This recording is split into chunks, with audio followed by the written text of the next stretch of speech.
So what can you do instead of oats? Should it be Einkorn? Pardon? Einkorn. Einkorn. Not Einkorn. Well, I have seen some people call it Einkorn, and in some books it's called Enkenhorn. So I used to say Enkorn, and then I was reading one book where they called it Enkenhorn. Enkenhorn. So Einkorn. The granola that we use at our health retreat, because we don't use any of these foods at our retreat. And if someone says, but I love oats, and they sit well with me, you know what I say to them? Eat oats. Your body's response is your best guide. Some can handle it, some can't. So because I don't want our cook to be doing this food for this person and this food for this person, we just eliminate them so that the cook can just do food that everyone can eat. So what we do instead of oats, we soak buckwheat, and we find you can only really soak it for about 2 hours. It goes too sticky. Rinse it well and then dehydrate it for 24 hours. And then it's crunchy. And that makes a very nice granola. Dehydrate means in the oven or just... Dehydrator. If you do it in the oven, you'd have to try and get your oven down to about 100. Now, Celsius. 50. And soak it in cold water. Yeah, most ovens won't go under 100 Celsius. Sweet, I think. My oven won't go under 120. So that's a little high. But see the fuel stove around the corner? That was my stove for 12 years when I lived in the rainforest. And I could dehydrate nicely in the warmer down underneath. So yeah, to do it in the oven, you'd have to have a very, very low heat. Also, if you want to do an alternate to, say, a porridge, you could do millet porridge. Millet makes a delicious porridge. And millet is one grain that has no lectins at all. But ideally you buy the hulled millet. And you might have found this, Casper, that it's about 3 cups of water to 1 cup of millet, isn't it? It takes a lot of water. And if you don't put enough water in it, it's just too dry. You want it nice and soft like the porridge, the oat porridge is.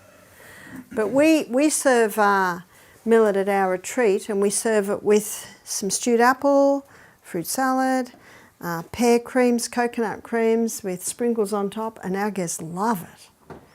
So we like to, and this is something to remember, that the food you serve at your retreat is teaching the guests on how to eat when they go home, of alternatives they can have. Yeah? I have a question considering the symptoms or the response to the wheat or to the oats. I say a lot of people don't even know that they have a problem with that because they don't know which symptoms it comes out of that. Do you know, you're absolutely right, and this is a very good point. The 2 most common symptoms are brain fog and bloating, and how many people live with them? And where does the devil want to attack us? Where we communicate with God. So I always give people a challenge, and this is a nice challenge to give your health guests. They've just had a week with you with none of these foods. So they only have to do 5 more weeks. So the challenge is stop for 2 months. And I'd like to suggest for you all to do it on yourselves, because then you'll have a story. So stop for 5 weeks, it's 2 months. So I didn't do the maths right there, did I? I'm looking over to my mathematician here. If they stop for a week at your retreat, they've got 7 weeks. My husband would be horrified. He's always looking at my maths, which sometimes isn't great. The math is a mess. He said my math's a mess. But my husband is my biggest critic, but if I can pass him, I'll pass anyone. Sometimes when I'm speaking and I say something, he's up the back with the pen and paper and I think, oh dear, what have I said? And he will faithfully tell me. Yes? So with oats, that's the lectin that is the issue? It appears that it is. It appears that it is a couple of things. One is not being properly cooked. And some people say, it's all right, I eat the quick oats. Do you know, it's no different. It's no different. The starch isn't broken down. And if you culture or do long soaking, long cooking, the lectins are disarmed.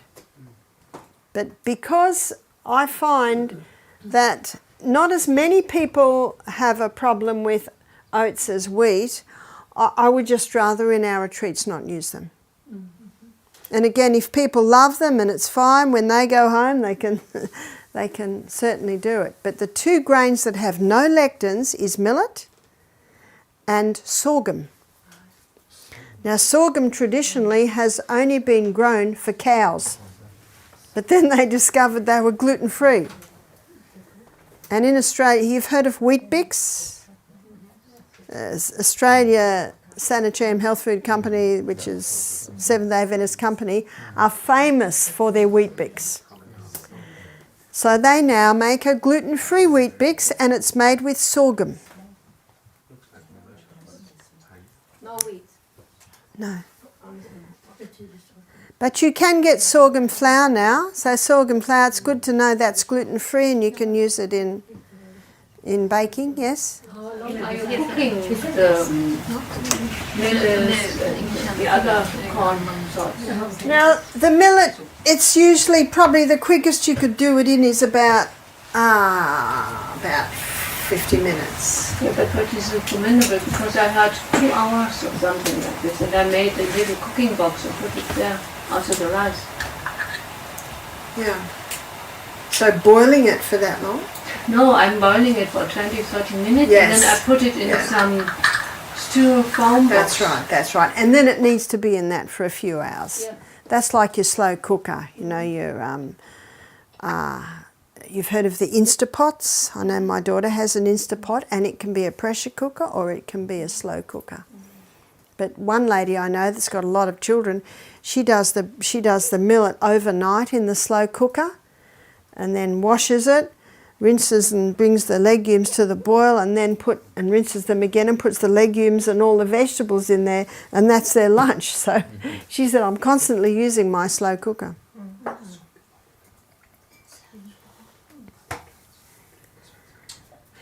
So in any area of allergen, they're the 5 common.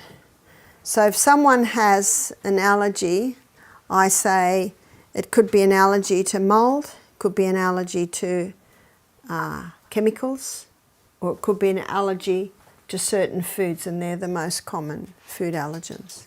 Yes? Industry has done something to wheat, as we discussed before, but has industry done something to oats at all? Not that I know of. Not that I know of, but traditionally it always had a long cook, whereas today people don't long cook it. Yeah? Refined sugar, that's like without any other food, but then you have sugar in the fruit, and I'm wondering if maybe that's what Ellen White meant when she writes about how when you're conserving fruit for the winter, that you can conserve fruit and use a little bit of sugar, enough to conserve it. And this, she actually used the word, this is an excellent substitute. I live on a fruit farm, so we're conserving a lot of fruit, so I'm thinking about this a lot and wondering, like, is it alright? Well, the sweetener I used to use when I used to bottle of fruit, I would use a bit of palm sugar. And you've heard of palm sugar, coconut sugar? I know you can just buy it in the supermarket now in packets. And it's the crystallized nectar from the palm flower. So it has not been refined like sugar has been. And there are no chemicals. I know in Australia there's a lot of chemicals used growing sugarcane. But you can get Rapadura sugar, which is organic sugarcane that is just the dehydrated cane sugar juice. Of course, that would be unrefined as well. Honey. Pardon? Honey. Yes, honey. Honey's great, but you want raw honey. Yeah. And I wouldn't advise honey for someone who's conquering cancer, who has a yeast problem, who's trying to lose weight, who's a diabetic. So with a diabetic, they need to be very cautious on their sweeteners until their pancreas starts working better.